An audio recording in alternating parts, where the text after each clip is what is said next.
11 बजे सारे गांव में हलचल मच गई। मेले वाले लौट आए। मोहसिन की छोटी बहन ने दौड़कर भिश्ती उसके हाथ से छीन लिया और मारे खुशी के उछली तो मियाँ भिश्ती नीचे आ रहे और शू लोग सिधारे। 11 बजे सब लोग, सारे गांव में हलचल मची।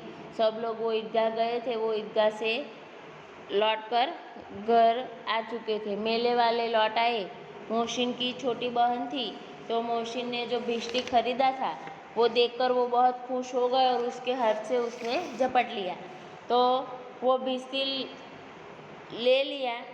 उसे लेकर खुशी की मारी उछल कूदने लगी, तो उसके हाथ से वो जो भिश्ती था वो गिर गया। तो भिश्ती गिरने से क्या हुआ? सुलोक सिडरे यानी मर जाना। वो भिश्ती टूट गया और चूर चूर हो गया, बर्बाद हो गया। तुरंत ही, आधा घंटा भी उसने खेला नहीं होगा। मियाँ नूरे की वकील का अंत इससे भी ज़्यादा गौरवमय हुआ। वकील जमीन पर या टाक पर बैठ नहीं सकते। उनकी मर्यादा का विचार तो करना ही होगा। दीवार में 2 खूंटियाँ गाड़ी गई। उन पर लकड़ी का एक पतरा रखा गया। पतरे पर कागज का एक कालीन बिछाया गया। वकील साहब राजा भोज की भांति सिंहासन पर बिराजे। नूरे ने उन्हें पंखा जलना शुरू किया। अदालतों में खश की टट्टियाँ और बिजली के पंखे होते हैं।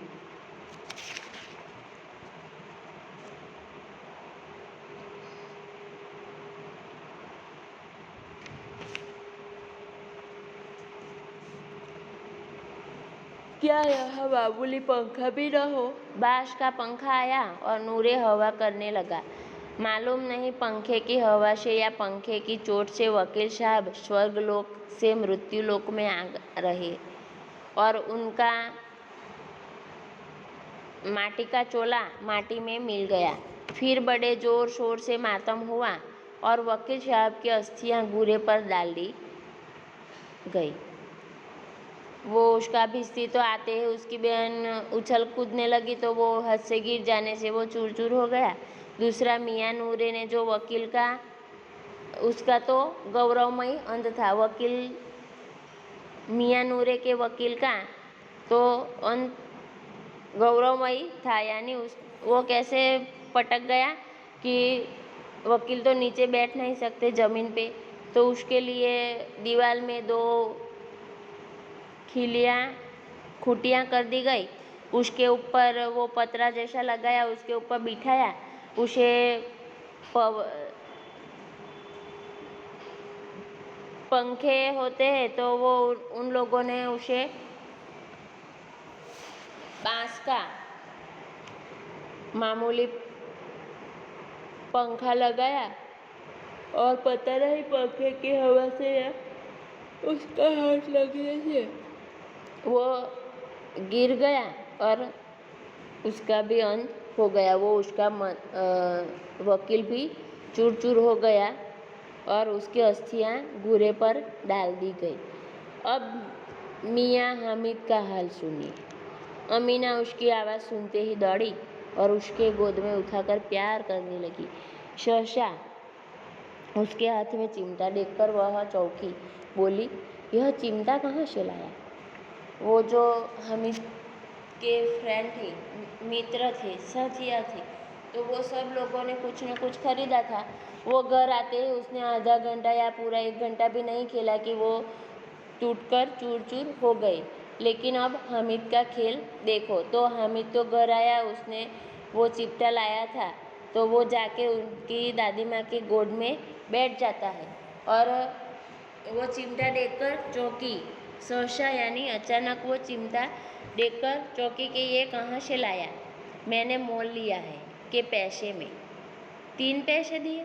अमीना ने छाती पीट ली। यह कैसा बेसमझ लड़का है कि दोपहर हुआ, कुछ खाया ना पिया, लाया का चिमटा? सारे मेले में तुझे और कोई चीज़ न मिली जो यह लोहे का चिमटा उठा लाया? हामिद ने अपराधी भाव से कहा, तुम्हारी उंगलियां तवे से जल जाती थी, इसलिए मैंने लिया।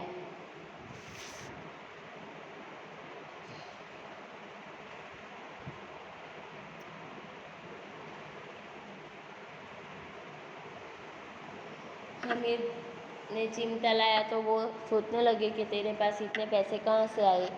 तो वो बोलता है कि मैंने 3 पैसे से उसे खरीदा है। तो वो ज़्यादा ज़ोर से गुरकने लगी कि तूने दोपहर हुई, कुछ खाना पिया नहीं और तू 3 पैसे का वो चिपटा लेके आया। तो अपराधी भाव से वो हामिद बोलता है अपनी दादी माँ को कि तेरा हाथ हर रोज़ जल जाता था रोटी सेकते सेकते, इसीलिए मैं ये लेकर आया हूँ। बुढ़िया का क्रोध तुरंत स्नेह में बदल गया। बच्चे में कितना त्याग, कितना सद्भाव और कितना विवेक है। दूसरों के खिलौने लेते और मिठाई खाते देखकर इसका मन कितना ललचाया होगा। इतना जब तो इससे हुआ कैसे। अमीना का मन गदगद हो गया। वह रोने लगी, दामन फैलाकर हामिद को दुआएं देती जाती थी और उसकी आंखों से आंसू की बड़ी बड़ी बूंदें गिरती जाती थी। वो जो बोला कि तेरा हाथ रोटी सेकते सेकते हर रोज जल जाता था, इसलिए मैं वो चिपटा लाया। तो दादी माँ जो उसके ऊपर क्रोध कर रही थी, गुस्से हो गई थी, तो उसका गुस्सा स्नेह में बदल गया और वो सोचने लगी कि उसका कितना त्याग है, कितना सद्भाव है। सद्भाव यानी अच्छा भाव, कितना विवेक है कि दूसरों ने भी वो खिलौने लिए चरखी में बैठे खाना खाया तो उसका भी मन ललचाया होगा, लेकिन उसने अपने ऊपर कंट्रोल करके वो जो लेना था वो नहीं लिया और वो अपनी दादी माँ के लिए चिमटा लाया। जब्त यानी संयम, धीरज। तो वो धीरज, कितनी धीरज, इतना जब इससे हुआ कैसे, इतनी धीरज, इतना संयम कैसे हुआ कि वो बच्चा था, आखिर उसका भी मन होता है। छोटे बच्चे का, बड़े लोग हैं तो वो तो समझ जाते हैं कि हमारे पास पैसा नहीं है, लेकिन छोटा बच्चा उसको भी मन में होता तो है कि वो सब लोगों ने कितनी सारी मिठाइयाँ की, चरखी में बैठे इतने अच्छे अच्छे खिलौने खरीदे, शरबत पिया, लेकिन हामिद ने तो कुछ भी नहीं किया। वो क्या लेके आया, सिर्फ अपनी दादी माँ के लिए चिमटा। तो उसका स्वभाव देखकर दादी माँ पहले तो गुस्से हो गए और बाद में वो उसके ऊपर स्नेह करने लगी, प्रेम करने लगी कि कितना संयम है, कितनी धीरज है उसके स्वभाव में कि वो उसके लिए वो चिपटा लेकर आया। और दादी माँ दामनिया ने आंचल फैलाकर उसके लिए दुआएं मांगने लगी और उसकी आँख से बड़ी बड़ी बूंदें आंसू की गिरने लगी। तो बच्चों, इस कहानी से हमें क्या सीख मिलती है कि हमारे घर की जो परिस्थितियाँ हैं उसे लेकर हमें आगे बढ़ना चाहिए।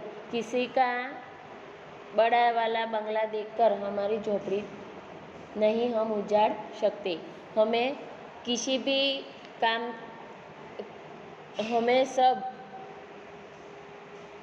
पता है कि उनके पास इतने पैसे हैं तो वो लिया, लेकिन हमारे पास नहीं है तो हमें वो जो परिस्थितियाँ हैं घर की उसे देखकर हमें आगे चलना चाहिए।